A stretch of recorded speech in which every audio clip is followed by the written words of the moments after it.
Yo, what's up guys? Welcome back. So, Valiants, new pendulum-based archetype, and already made a video about them, very recently, but I said it was, difficult to play this deck, and it still is. It's, the pendulum cards have a lot of card decks, a lot of different effects, pendulum effects, regular monster effects, so it's hard to, get used to this deck with all of those different, decision trees you have to make, because one wrong decision and you're pretty much screwed for the entire turn. So you can't, F up. Very similar to DDDs, but DDDs might still be a bit more difficult because they have so many cards and so many combos, while with Valiants it's only this. So this is the current deck. Some things that might not seem too special, I guess, is Diva because of this. The thing is that your archetype, your Valiants, don't have a normal summon, so I guess I was first trying like Joker, Small Performer, Pal Engine, but that's not really too great because the biggest, I was about to say flaw, it's not really a flaw, but the biggest restriction of the deck is that as soon as you use the quote-unquote curtain raiser effect of your Valiant monsters, you're locked into special summoning, unless it's a Valiant monster or monsters from your extra deck, so Exceeds, Pendulums, the standard extra deck stuff. So you have to keep that in mind. You can't, let's say, use the curtain raiser effect of any Valiant monster and try to go for Helgi Fibrax. So, no, that doesn't work. Well, you can go for Helgi, but you can't special summon a tuner from the deck. So that's why Diva is there. Diva gives you, for example, an early Helgi play. Second, as you saw, it puts up a potential Omni negation before you can, or at least before you go for Beyond the Pendulum. Again, your quote-unquote new Electromite for us TCG players. So, and there are a couple of options. Herald of the Arclight is one of them, one of the potential Omni negations you can make because you're running 6 level 2. 6 level 2 monsters. One of them, the water one, is basically the Stratos. You want to open with her, I guess, always, because she searches any spell or trap, but for now both field spells are only there. And when she is moved to another monster zone, you'll get like the Stratos monster search. So that's solid. I don't need to explain why that's good.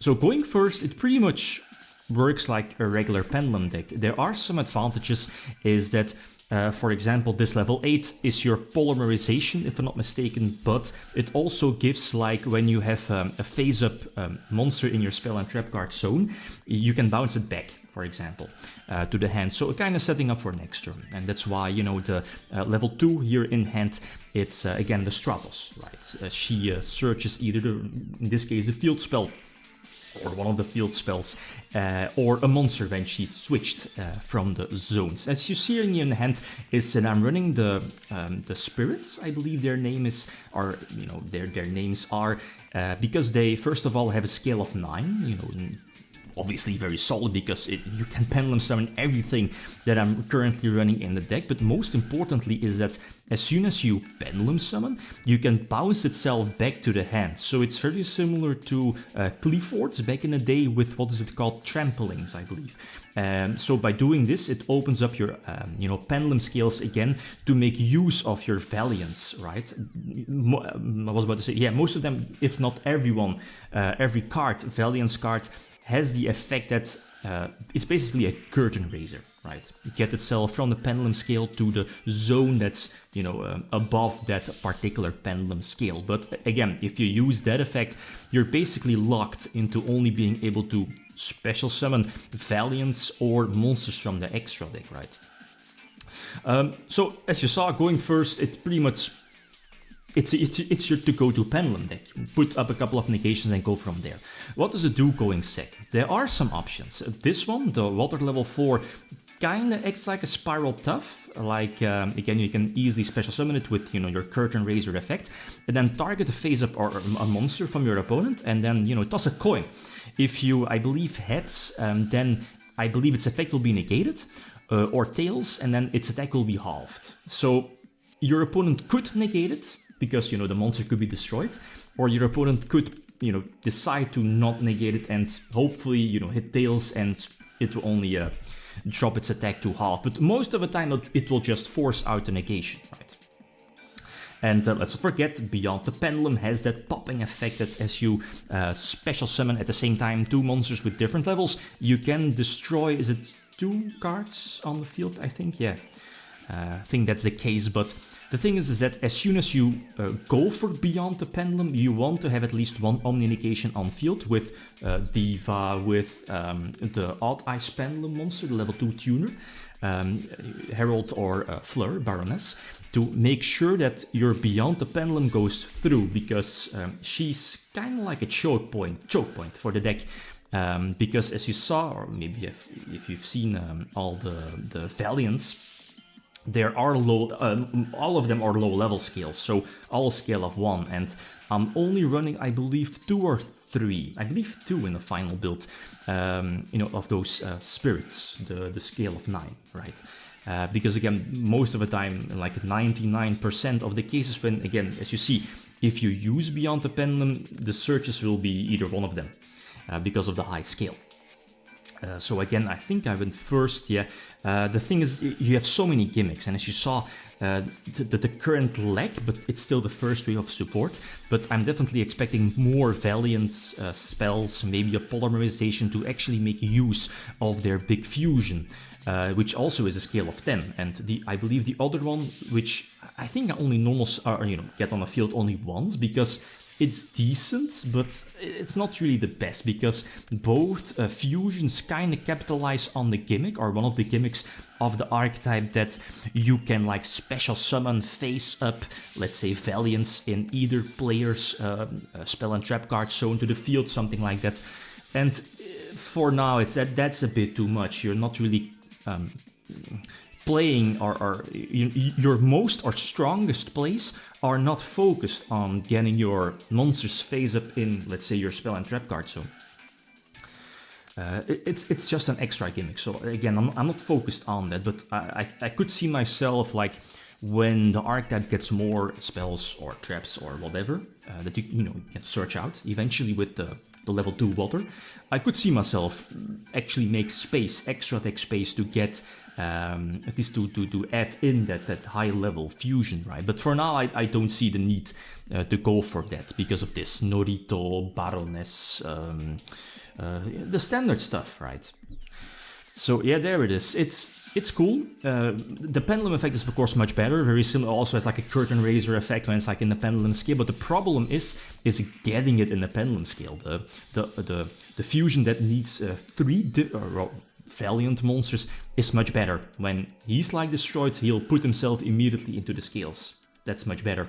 But he needs 3 monsters, so that's the problem, I guess, I still have with the deck. So the deck is hard to play with, but it needs more practice than, let's say, Sword Soul or whatever, because there are so many different effects. The best openers when you're, let's say, going first are the level 2 water one, because again, she's your straddles, searches the field spells, or one of the field spell, and then activate the field spell, and then at the same time it will put the other name field spell face up on your opponent's side of the field. So that's good, because that blocks, like, let's say, impermanence or evenly matched, right? Because your opponent controls a card. So I guess that's something I definitely like.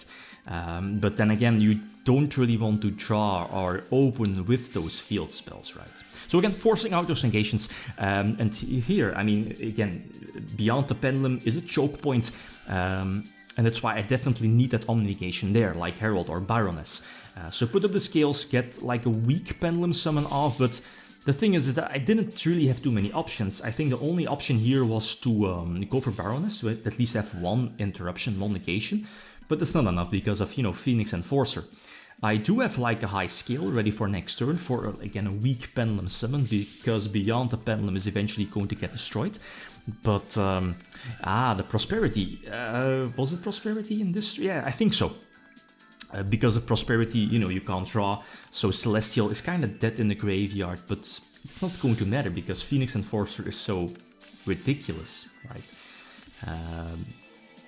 But yeah, anyway, other options, at least, do I have any outs here in these situations? Yeah. The thing is that we know that Impermanence is there. Impermanence is, you know, like in the upper right corner. So that's why I eventually special summon the level 4, hit Tails, I guess, so the attack is halved. That's a small bummer. You know, I want to force out that Imperm, because I think my only option here is to go for Dweller. And the level 8 on the far left, the Duke, has the capability to...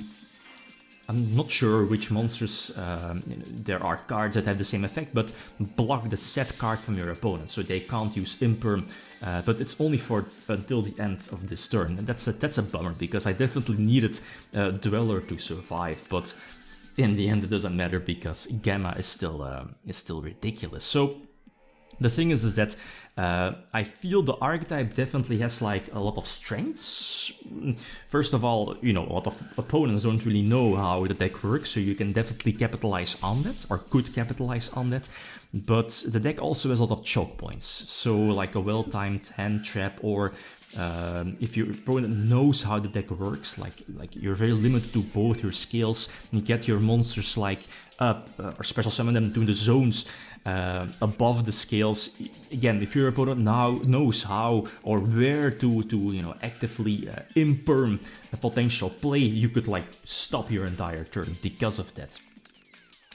So again, Diva might be a strange play, but as you saw, like if your opponent has like Veiler or Ash Blossom or Imperm or any form of hand trap on Diva, it's whatever, because your archetype does not have a normal summon.